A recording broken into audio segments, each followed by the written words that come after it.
میں یہ بولوں گا اور ڈنکے کی چوٹ پہ بولوں گا، کسی نے پھانسی کے پھندے لٹکانا ہے تو لٹکا دو لے جا کے، ہیں دھمکیاں بات وہ سارے معاملات علیحدہ ہیں، پھانسی دینی ہے تو دے دو، بیرے اڑا دو، پر بات یہی کریں گے۔ یہاں کہا انما یرید اللہ لیذہب عنکم الرجس اہل البیت ویطہرکم تطہیرا۔ ادھر نبی کے گھر والوں کی پاکی کا اعلان کیا، اب کچھ سے مراد وہی، میں اب بار بار نام لوں گا تو پھر حالات ویسے بھی آپ کو پتہ ہے بڑے اس وقت، اور ہمارے لیے تو ویسے ہی ہو جاتے ہیں، ہم کسی کو گالی نہ بھی دیں، کسی کو کچھ بھی نہ کہیں، ہم صرف حوالہ دے دیں تو ہمارے اوپر جو وہ اب بھی میں یعنی اور کیا ایجنسی ہمارے اوپر چڑھ جاتی ہیں کہ بھئی یہ ہم قرآن پڑھیں حدیث پڑھیں تو ہم ایجنسیاں دھر لیں، اور ادھر ابو بکر صدیق کو کافر کہا جائے، وہاں کوئی پتہ نہیں، وہاں کوئی پتہ نہیں۔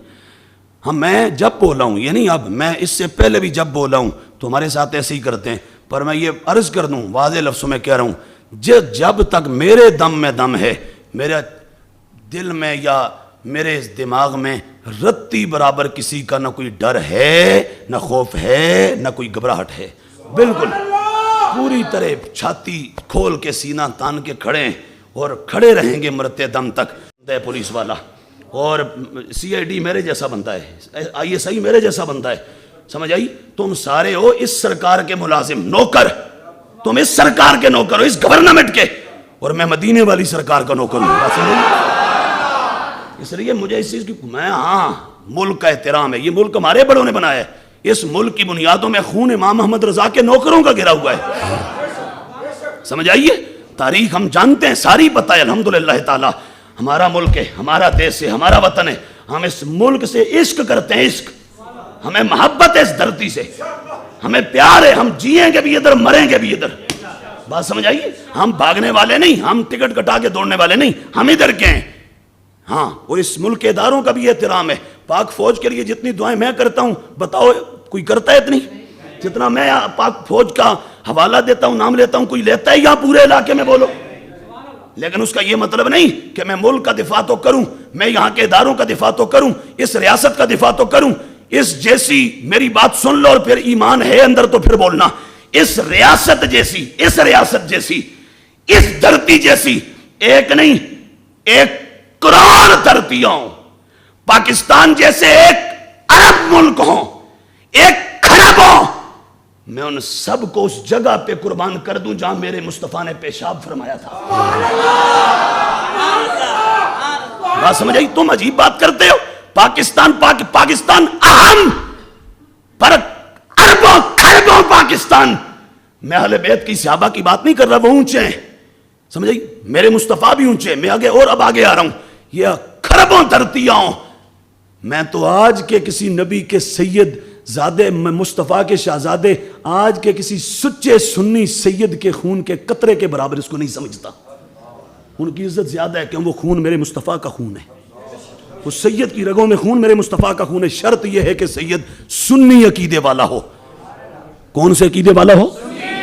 کیونکہ جب وہ سنی نہیں رہے گا تو پھر سید بھی، پھر بات ختم ہوگی، پھر سید بھی، کیوں؟ بیٹا اللہ کے نبی کا تھا، نوح کا سگا بیٹا تھا، سگا بالکل۔ اب انہوں نے کیا، اے بچیا ساڈی کشتی اندر بیٹھ ہو سکے ہیں، تہاڈی کشتی، میں پہاڑ دی چوٹی تے چڑھ بیساں، میں تو اتنے چڑھ بیساں، ماں سیلاب کی کرنا ہے، کی آکھنا ہے، میرا کی اپنا ٹھا لینا ہے؟ انہوں نے کیا بچیا نہ کر، اتنے ساڈی کشتی اندر بیٹھ، اس نے نہیں بہنا، تو سیلاب چڑھیا نا جس وقت، تو چڑھ گیا وہ چوٹی تے، تو جس ٹائم ڈبن لگا نا سیلاب اتنے چڑھ گیا، تو کشتی تے تیر رہی ہے، جہاں وہاں چڑھا تو کہتا یا بتا یا بتا یا، او ابا جی بچاؤ۔ نوح علیہ السلام نے کہا مولا رب آکھیا نہیں نوح ایدی گل نہیں کرنی، ایدی گل نہیں کرنی، یہ آج 15ویں صدی سید دی گل میں نہیں کر رہا، اے او بیٹا ہے جڑا نوح علیہ السلام دا ڈائریکٹ بیٹا ہے، ڈائریکٹ نبی دا بیٹا، بات سمجھ آئی؟ جن کو آدم ثانی کہتے ہیں، آدم ثانی حضرت نوح کا بیٹا تھا۔ میرے اٹھاؤ 12واں پارہ، رب نے کہا نوح میرا پیغمبر علیہ السلام اس کی بات نہ کرنا، کیوں؟ انہو عمل غیر سالک، انہو عمل غیر سالک، انہو لیس من اہلک، نوح اس کی بات نہ کرنا، کیوں؟ یہ بد ہے، بد کردار ہے، تیری بات نہ مان کر یہ گھٹ گیا تجھ سے، جب اس نے تیری بات نہیں مانی تو تیرے ساتھ جو رشتہ تھا وہ رشتہ ختم ہو گیا، کیوں؟ میں رب کہہ رہا ہوں یہ تیرا بیٹا نہیں ہے، یہ تیرا بیٹا تو میں اس لیے کہہ رہا ہوں سید سید ہو، پر کس عقیدے پر ہو؟ تو پھر اس کے قدموں کی خاک ہماری آنکھ کا سرما ہے۔ لیکن جب سنی نہیں رہے گا، سید ہو کر جب وہ میرے مصطفیٰ کے صحابہ کے بارے میں زبان کھولے گا تو پھر ہم نہیں مان سکتے بھائی۔ کیوں؟ تو ہم تیرا تو ہمیں پتہ ہے یا نہیں، ابو بکر کا تو ہمیں پتہ ہے مصطفیٰ والا ہے، تو یہ سمجھوتا کوئی نہیں ہے۔ تو اس لیے میں نے آپ کو یہ عرض کیا، جو یہ ساری باتیں میری ذہن میں رکھیں اور ان پر عقیدہ اپنا استوار کریں، ان پر اپنا عقیدہ مضبوط رکھیں۔ یہ نہ ہو کہ رفتہ رفتہ جس طرح گمراہی بڑی تیزی سے آ رہی ہے، بڑی تیزی سے ایک سیلاب آ رہا ہے، اس میں کدھر ہیں سچے آپ سنی لوگ کدھر متزلزل ہو جائیں، قدم ڈگمگا جائیں، بڑے خوفناک حالات ہیں۔ تو میں بات یہ کہہ رہا تھا کہ پاکستان اہم، یہ دھرتی اہم، یہاں کے ادارے اہم، اس ملک کا استحکام اہم، اس ملک کی سلامتی اہم، اس ملک کا تحفظ اہم، اس ملک کی بقا اہم، سب اہم، پر اس سارے سے زیادہ مدینے والے کی عزت اہم، حضور کے صحابہ اہم، اہل بیت اہم، ہم ان کو ہم سمجھتے ہیں۔ تو اب برحال بات یہ ہوئی، ہم نے تو اس وقت تک آج تک ایک ہوتا ہے اقدام اور ایک ہوتا ہے دفاع، ہم نے تو آج تک اقدام کر کے اپنی طرف سے کسی کے اوپر حملہ، ہم نیوٹرل ہو کے اپنا عقیدہ بیان کر رہے ہوتے ہیں، لیکن جب ایک دڑا ہو بھی مسلی، ہو بھی کالا، ہو بھی جہنمی، اور ہو کہ وہ اٹھ کے بھونکے میرے نبی کے اس صحابی کے بارے میں جن کو قرآن نے صحابی کہا، سبحان اللہ، سبحان اللہ، سنیں 1.25 لاکھ صحابہ میں کیا 1.25 لاکھ صحابہ میں صرف ابو بکر ہے، بس صرف ابو بکر ہے جس کی صحابیت کو نام لے کر قرآن نے بیان کیا ہے، باقی کوئی نہیں، صرف ابو بکر ہے۔ علماء کہتے ہیں جو ابو بکر کی صحابیت کا منکر ہو وہ قرآن کا منکر ہے اور وہ کافر ہے۔ وہ کون ہے؟ کیوں؟ قرآن کا منکر کون ہوتا ہے؟ اور پھر حدیث پاک کی میرے پاس موجود ہے، یہ سن لیں۔ میرے آقا و مولا صلی اللہ علیہ وآلہ وسلم آپ نے فرمایا، حضور تاجدار کائنات صلی اللہ علیہ وآلہ وسلم کے ارشاد، یہ بات خدا دیو بندیو کی تو سن پتہ نہیں کو آج پہلا دن ہے جمعہ پڑھ رہے ہو تو سن حیرت ہے مجھے آپ عجیب، آج پتہ نہیں کی ہو گیا سارے۔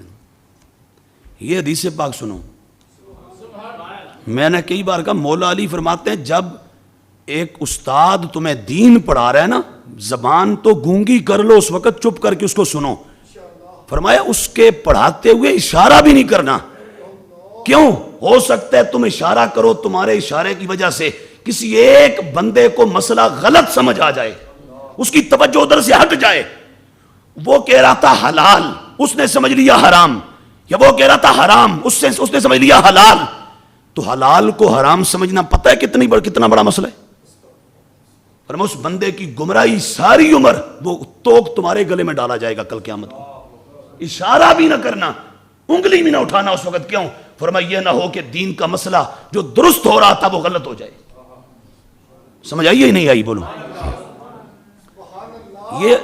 یہ میں جو بول رہا ہوں نا، تو یہ حدیث پاک ہے، نبی پاک صلی اللہ علیہ وآلہ وسلم نے فرمایا، آقا نے فرمایا کہ سنو، حضرت رسول فرمایا ان اللہ اختارنی، اللہ نے مجھے چنا اپنے لیے، واختار علی صحابہ، اور میرے لیے حضور فرماتے اللہ نے میرے صحابہ کو چنا، میرے صحابہ کو منتخب کیا، اللہ نے چنا۔ صحابہ کس کے چنے ہوئے ہیں؟ اور آگے فرمایا وجعل لی منہم اسحارا و انصارا، فرمایا اللہ نے میرے صحابہ میں سے کچھ کو میرے انصار مددگار بنا دیا اور کچھ کو میرے سسرالی بنا دیا۔ اب اس میں وہ بھی ہیں جو جن کی شادیاں میرے نبی کے گھر سے ہوئی ہیں، اور وہ بھی ہیں جن کے گھر سے میرے نبی کی شادیاں ہوئی ہیں، وہ سارے۔ فرمایا یہ اللہ نے میرے لیے 2 طبقے بنا دیے۔ اب فرمایا آگے کیا؟ فرمایا فمن سبہم فعلیہ لعنۃ اللہ والملائکۃ والناس اجمعین لا يقبل اللہ منہم صرفا ولا عدلا۔ اب یہ سن لو، میں حدیث پڑھ رہا ہوں، ٹیکسٹ پڑھ رہا ہوں، کوئی نوٹ کر کے لے جانا چاہتا ہے تو کھلے دل سے لے جائے، میں تقریر ریکارڈ ہو رہی ہے یہ چڑھا دیں گے، پھر بھی سن لینا، بار بار سن لینا، میں یہ بولوں گا اور ڈنکے کی چوٹ پہ بولوں گا، کسی نے پھانسی کے پھندے لٹکانا ہے تو لٹکا دو لے جا کے، ہیں دھمکیاں بات وہ سارے معاملات علیحدہ ہیں، پھانسی دینی ہے تو دے دو، بیرے اڑا دو، پر بات یہی کریں گے